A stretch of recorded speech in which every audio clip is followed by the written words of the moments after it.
Hello, I'm Terry O'Sullivan from the Open University Business School. This presentation tells the story of a scholarship project for which I'd like to acknowledge funding from Skylab, an acronym whose constituent words remain a mystery to me, but is our scholarship centre in the Faculty of Business and Law at the Open University.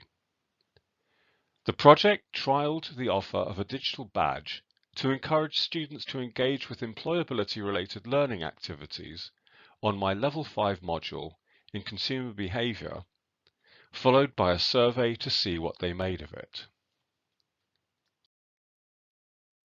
Digital badges may already be on your radar, as they are gaining popularity in credentialising employability-related skills and attributes. But just in case they're not, here is a brief primer. Badges are part of what have become known as micro-credentials, ways of evidencing and demonstrating accomplishments that lie outside the formal framework of academic credit. They're faster, more focused, and more flexible than your average university qualification. Literally, badges are graphical computer files, hence the badge image, which are rich in data specifying who has earned them, what they are for, and whose award they represent.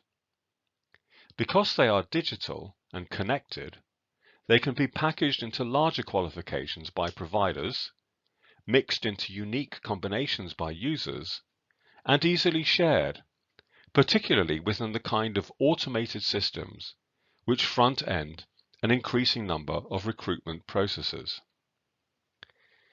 They are beginning to be used internally by many companies, including Vodafone and IBM.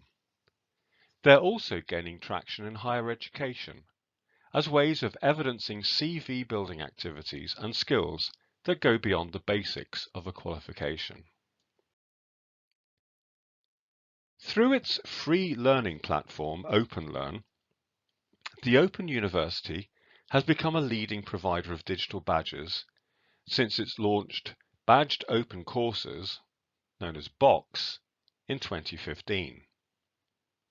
Elsewhere, as we can see in this timeline, there has been a rapid expansion in the availability and awarding of badges since they were first developed by Mozilla in 2010. I'm indebted for this slide to my colleague Dr. Patrina Law, who, with her colleagues in OpenLearn, has done so much to further this aspect of the Open University's mission. Alongside the 70+ BOCS currently on offer, resulting in the award of close on 200,000 badges, there have been sporadic outbursts of digital badging elsewhere in the university. Since I embarked on my pilot project, I've come across colleagues in other faculties using badges to reward and recognise peer mentoring activities, science journaling, summer school participation and lab skills, amongst other things. Some of these initiatives have managed to layer their badges onto the OpenLearn system. Others, like my B206 pilot, have used external providers. Turning specifically now to the B206 project, here is some context. The pedagogy of this module owes a lot to my experience of working on massive open online courses a few years ago. Rather like a FutureLearn MOOC, it features short interactive steps of learning which build to more extended learning episodes. It's entirely online, which still comes as a surprise to some students 3 years on from its 2019 launch. Like all Open University Business School courses, it encourages students to draw on their own practice as a resource, developing their online and offline skills along the way. We're proud of the fact that when the module was audited for its relevance to the OU employability framework, we came up as green on all counts. The problem is that our students are notoriously time poor. They are fitting learning into the gaps of their very busy lives and are thus tempted to sacrifice many learning activities and the skills that result to focus exclusively on what they think they need to do to get through the assessment.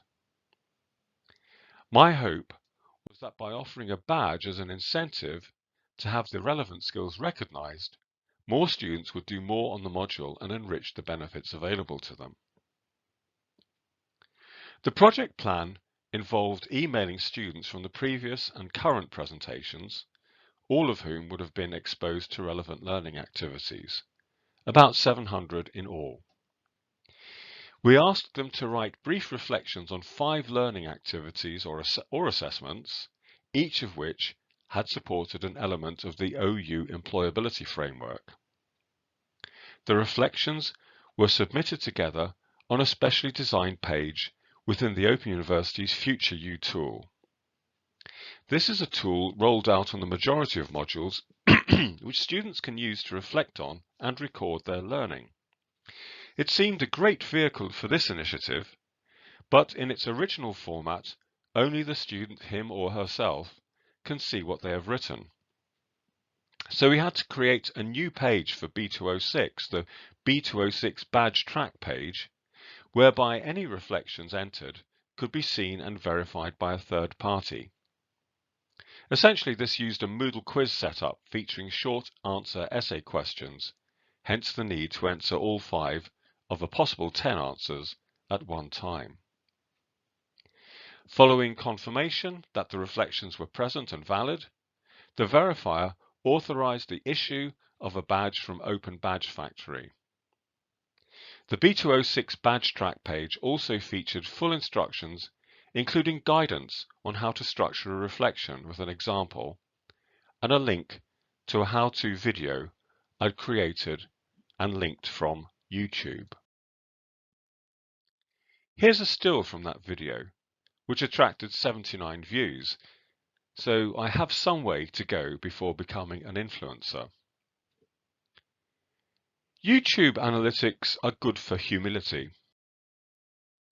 Here, we see that my carefully prepared step-by-step guide to how to navigate the P206 badge track page managed to lose the average viewer after only 2 of its carefully planned 7 minutes. However, enough people saw it, or understood what they had to do, for us to reach double figures on the badge award tally. Here's a page from the Open Badge Factory website, giving you an idea of the badge creation and issuing process. My colleagues in production did a great job doing the graphic design for the badge image. I then had to compose a concise and accurate specification of what the badge was awarded for, an essential part of the baked-in data contained. On authorization, the recipient gets an email linking to the badge, which they can download, as well as keep a master copy of on the originating platform with other badges from the same stable, what is known as a backpack. I followed up with an evaluation survey a month or so after the offer closed. It was sobering that 70% of respondents to this were unaware of the offer. Those who were aware, but didn't take up the offer, explained this mainly as a matter of time pressure and the extra work involved in writing the reflections. But 6% of the respondents had earned a badge from the offer, and 63% expressed an interest in future badging opportunities as part of their credit-bearing Open University studies. 50%, as we can see, were also interested in badges as ways of demonstrating co-curricular accomplishments, such as volunteering. How can we use these encouraging results to move forward with badging as a way to encourage and demonstrate employability development? A major disadvantage of the process used in the pilot was the labour-intensive manual verification and issue stages. A more sustainable approach would automate the award of badges, as the system itself recognized that specified activities had been completed according to preset criteria.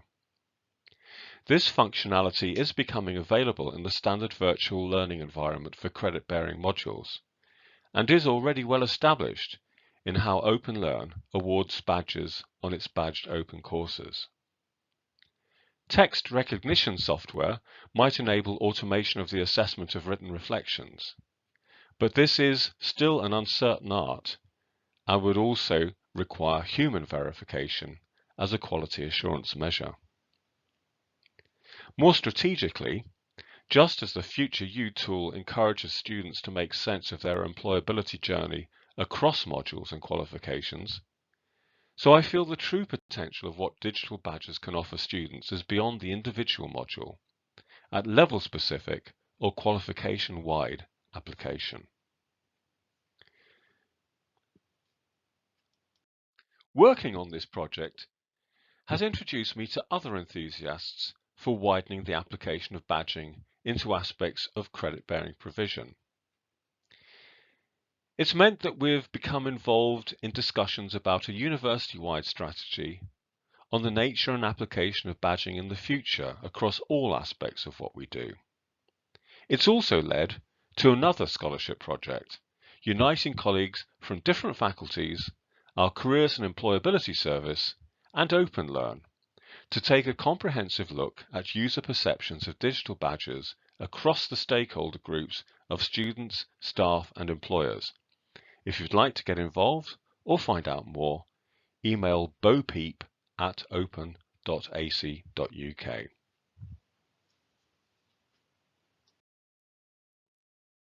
Here are the sources I've referenced in this presentation, should you wish to follow them up. Many thanks for your kind attention.